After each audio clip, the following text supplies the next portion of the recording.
everybody, today I'm going to talk about fear of abandonment. Why does it happen and how can we better manage it?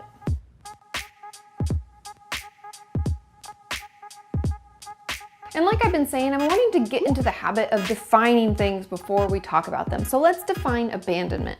Now, Webster's dictionary defines abandonment as when someone is completely left or utterly deserted. Now that sounds really bad and depressing. And that's why a lot of us have a hard time with it. But what I'm here to talk with you about today is fear of abandonment. And this fear tends to be most common in those of us who struggle with borderline personality disorder or any of us who've had a trauma in our past. And just to give you a brief synopsis of what BPD or borderline personality disorder is, it's when people feel overcome with emotion. Everything that we feel and everything that happens to us can be like just so much and so overwhelming. It's often described as being an emotional burn victim.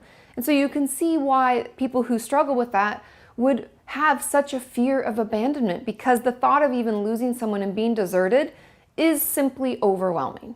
But the most important thing to talk about is, why do people leave us? Why does this abandonment occur, especially for those of us who have such an intense fear of it?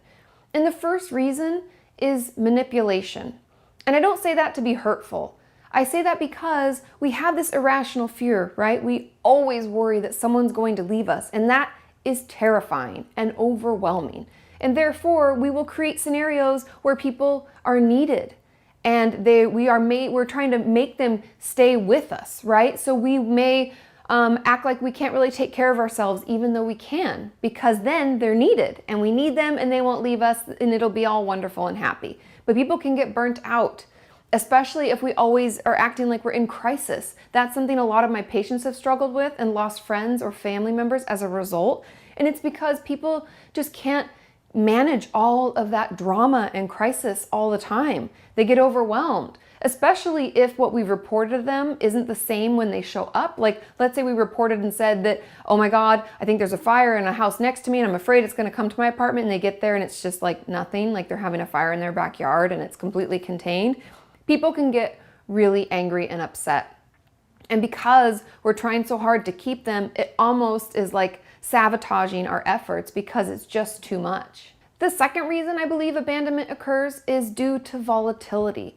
If we worry so much that people are going to leave us, or we feel our emotions so intensely, we can be really volatile. We can lash out. We can say things in the heat of the moment because it feels so painful. And why'd you have to do that? And that hurt me so bad.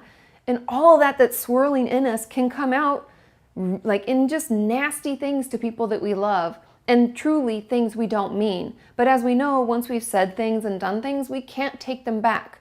And we can ask for forgiveness, but at that point, people may have already decided to leave. But don't worry, there are so many things that we can do to better manage this and to manage this fear so that we don't try to manipulate those around us or become really volatile and upset them. And obviously, I'm going to use some of my DBT skills. And the first one we're going to talk about is a distress tolerance skill called Improve the Moment. And you know how we love our acronyms. So the first, the I in improve, is imagery. So if you're feeling really overwhelmed with that volatility, or even that fear of abandonment has come into your head and you're considering how to get them to come over, take a breath. Imagine you're in your favorite place. Maybe it's your most soothing place. Maybe you're floating in an ocean. Whatever it is, imagine that you're there and that you're calm. It can really help soothe your system and calm you down. And the M in imagine is meaning. And what this is just encouraging you to find purpose in your life. This could be volunteering. This could be going back to school, getting a new job, meeting new friends, doing different things. Whatever it is, maybe rescuing an animal. Giving meaning to your life or a purpose can help us feel so much calmer and better. And the P in improve is for prayer. And this doesn't have to be a religious thing. If you're not religious, you can just repeat a mantra. I know that I do that a lot, and that helps calm me down.